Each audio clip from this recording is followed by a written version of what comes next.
is up, guys? My name is Matt from Scrappy Do's Kettlebells. Today, I want to just give you a quick primer on this weird looking cannonball with a handle on it. I've gotten a lot of questions on where do I start, what do I do, how do I get into doing this, and my goal for today is to get you a little more acquainted with what this piece of fitness equipment is, give you some of the reasons why I absolutely love it, and just help get the ball rolling on how are you going to pick out your first kettlebell.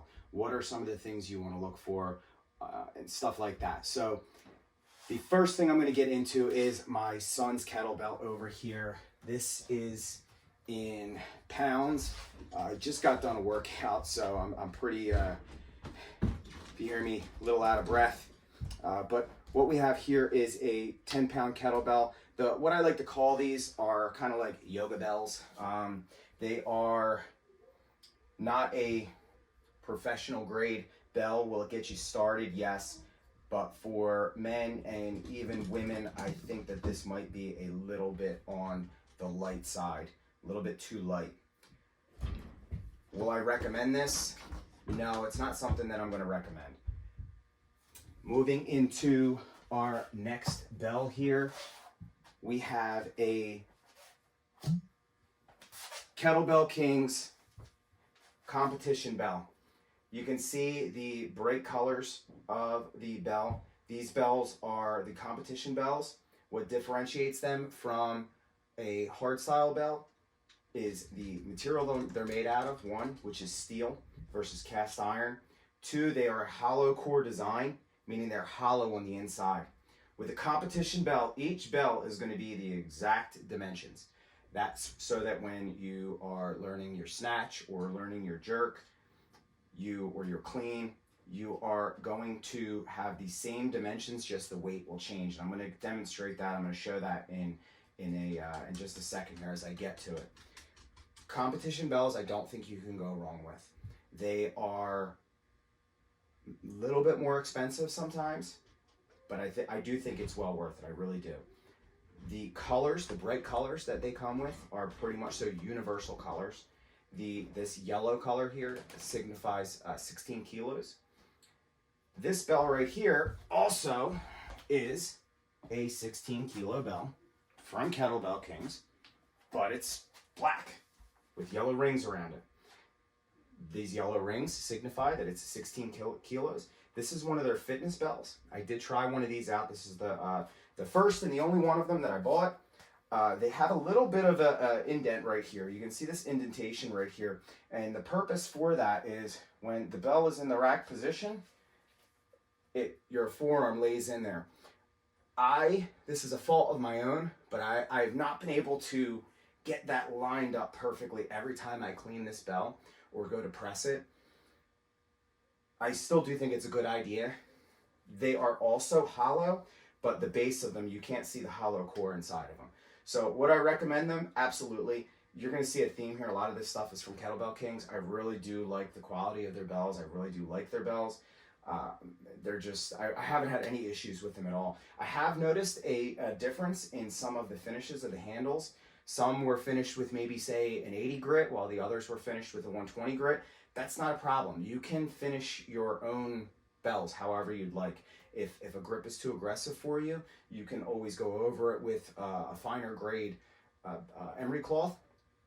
The purpose of that finish in there is so that the bell accepts chalk. This is, right now, what's on here is liquid chalk. Liquid chalk is really, really nice for going over your bells. Powdered chalk, not so bad for your hands. It's actually terrible for your hands, but it's a lot easier to powder chalk your hands than to powder chalk a bell. The next bell I'm going to get into is, you can see the purple here, which is 20 kilos. If you're starting to notice a theme here, the colors are pretty much so universal colors. They signify a certain type of bell or a certain weight of bell, and they're pretty much so they're universal. Sometimes you see some weird colors or somebody that just kind of didn't go with the rest of the herd here. If you do see that, sometimes that's a little bit of a red flag that maybe they didn't have that pigment in China, is what I'm kind of hinting at. This is a hard style bell. This bell is an Ethos bell from Dick's Sporting Goods. This is a very, very good bell. I'm very pleased with the quality of this bell. It's been a really good bell so far. A hard style bell is the dimensions change. So this being 20 kilos, and it's much smaller than that 16 kilo bell, it's solid. As the bell grows in weight, it also grows in size. If this was a 10 kilo bell, the handle would be most of the weight. It would just be a little tiny little apple sized bell there. Nothing wrong with hard style bells. I just kind of prefer the competition bells. I like having that consistency in them. I do think I'm going to start buying some more hard style bells for some of my heavier weights. I've been looking to get a pair of 28 kilo bells, and that's what I think I'm going to go with. I do think I'm going to go with a hard style bell. Absolutely nothing wrong with these. The handles, as the size grows, sometimes the handle size will grow as well. It's a little bit more challenging for your grip. With a competition bell, it's always going to stay the same. It's no matter what weight it is, what size it is. So you can't go wrong with a hard style bell. Moving on now, this is another Kettlebell Kings competition bell. This bell I use quite a bit. It's a very, very universal weight for somebody who's, we'll call it amateur plus, maybe. But this is a 24 kilo bell, and you can see in the bottom, same thing.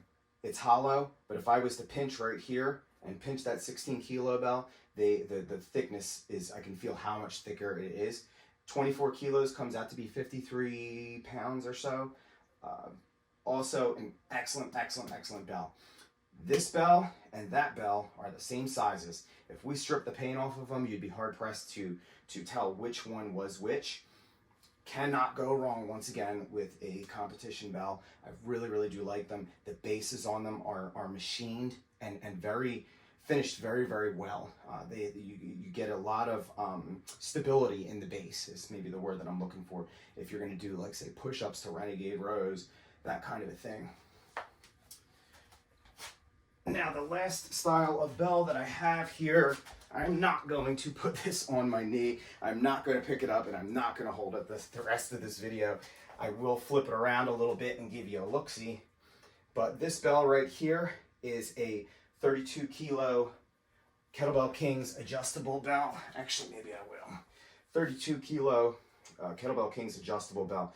If you can see right there, there is an Allen on the bottom of this. I don't know the exact size of it, but it does come with the tools.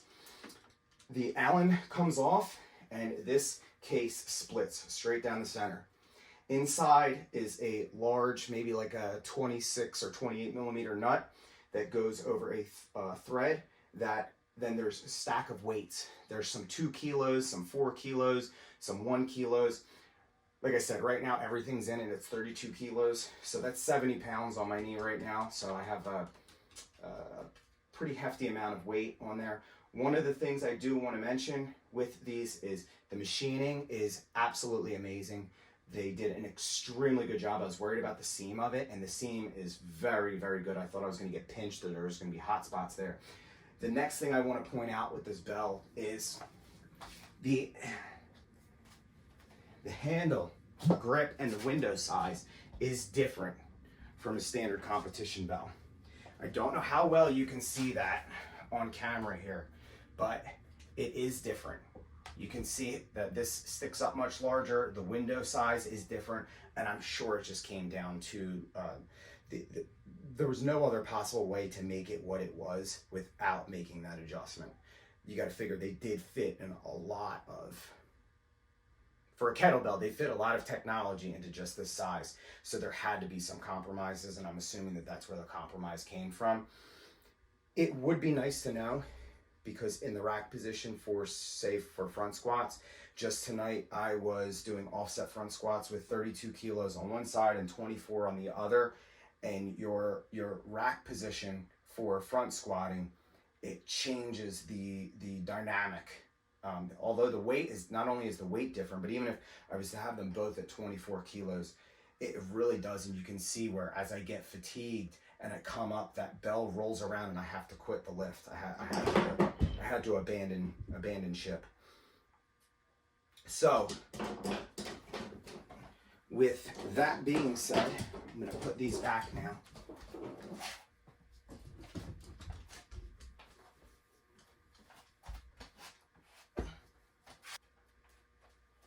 Okay, so now what am I going to tell you to stay away from? I have one example of a bell to stay away from. And I don't even know the name of this. It popped up on my Amazon and I took the bait. And what a piece of garbage this bell is. It is 20 kilos. It is a hard style bell. This thing does not want to, the base of this is not flat at all. If you can see here, this is like, here's more of that flaking off, the coating of it flaking off. This bell is absolute garbage. I regret it. I regret buying it. It is a yes for all. Well, it's a no for anyone, if you ask me. The thing is absolute fucking garbage. You can see the seams on it aren't even. The coating on it is horrible. I'm willing to bet it's not 20 kilos. It's probably like 42.8 pounds or something like that. You can just tell the difference. That is 20 kilos. This is 19.7 kilos or something. Just absolute garbage.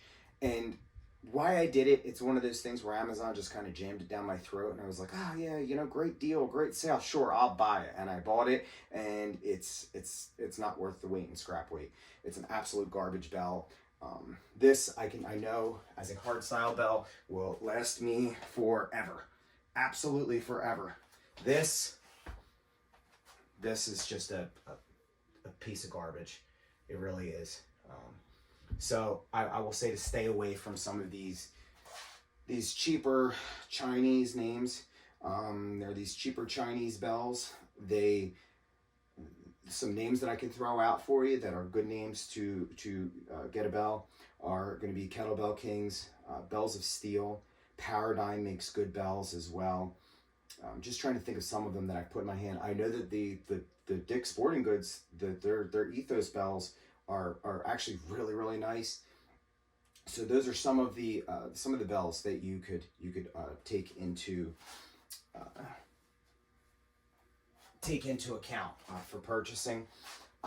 Again, I would stay away from these fitnessy style bells or the like adjustable type bells that are from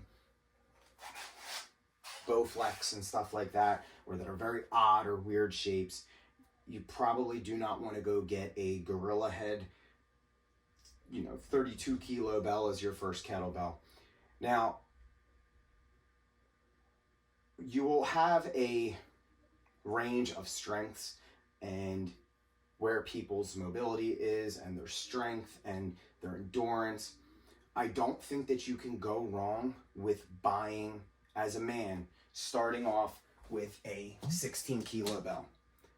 There is a lot that you can do with that.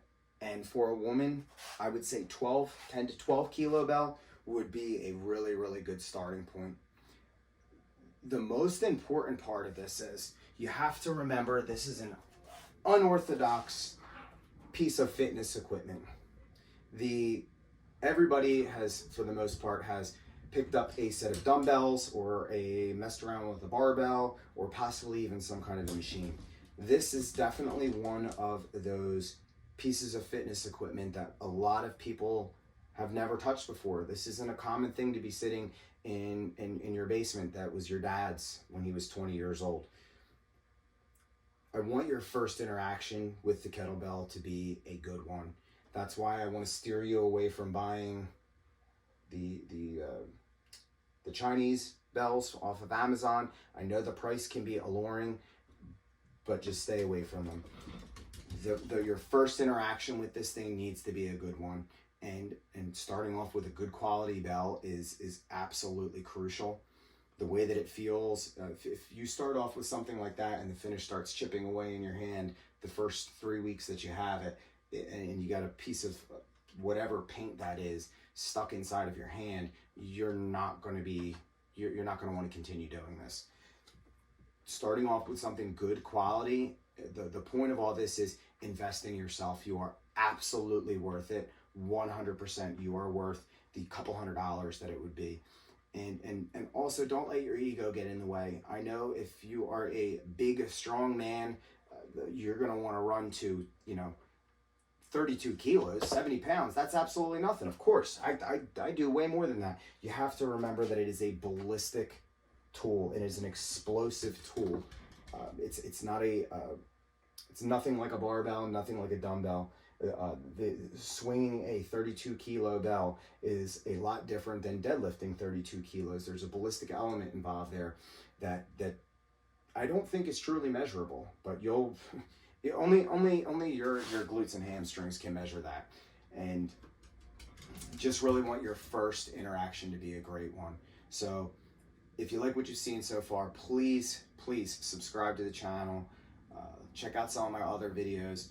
We're all just learning here. This has been an absolute blast for me so far. I really just wanted to get this video out there and get just give you a little bit of a primer on what to buy and where you may look for it. And speaking of where to look, Amazon is a great place to find Kettlebell Kings kettlebells. I've gotten a lot of those. They run these weird sales. Just keep your eyes open for them. They run these weird sales. So if you're afraid to buy a 16 kilo because you think you're going to be jumping straight up to a 20 kilo bell, buy their 16 kilo bell. Pay whatever price it is for it, because you may find a 20 kilo bell 50% off 2 weeks later, 3 weeks later. And if you've progressed into a 20 kilo bell, boom, you've got it 50% off. So if you have any questions, please ask me in the comments. Once again, please subscribe, please like, check out some of my other videos. We're all in this together. We're all just learning and having a good time. Remember, you're exactly where you are supposed to be right now in this moment. And just push your ego aside and let's all have some fun together. Love you guys.